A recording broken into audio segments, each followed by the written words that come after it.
I'd like to start by saying how truly, deeply sorry I am to Liesl Patelchis for the loss of her beautiful mother Jenny and her sister Gretel.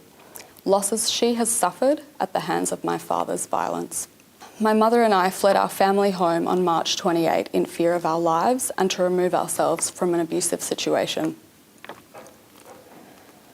Between March 30th and April 2nd, I spoke with police on 3 separate occasions to raise the alarm about my father. On each occasion, I alerted officers to my father's guns and told them my mother and I felt there was a real and imminent threat to our lives. I specifically mentioned that there was a Glock handgun which was unaccounted for. My understanding is this ultimately would be one of the weapons that my father used to take the lives of 2 innocent women. I also asked the police if we would be able to take out a 72-hour temporary protective order. We were told no, and that there was nothing police could do about the situation at the time. On April 2nd, my mother and I were given a police escort to our home to collect some belongings. This was the 3rd occasion we warned police about my father's guns. An officer said, "Oh, don't worry, we know all about the guns." And when he called for backup, he warned his fellow officers to wear bulletproof vests.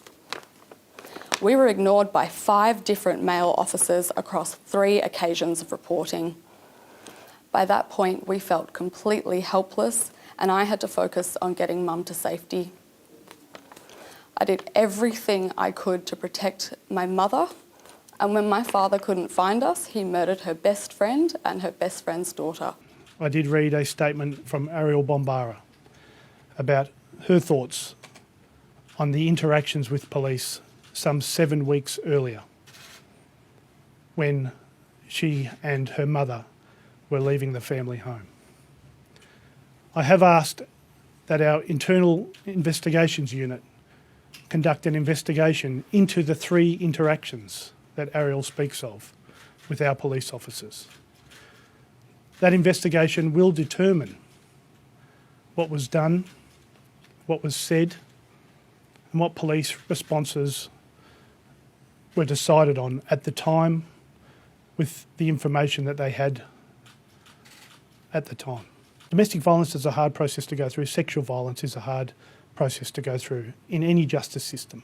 I know that's what the Attorney Generals around the country are working on, because all too often we see tragedies like women being murdered in our community and nothing being reported for years and years and years.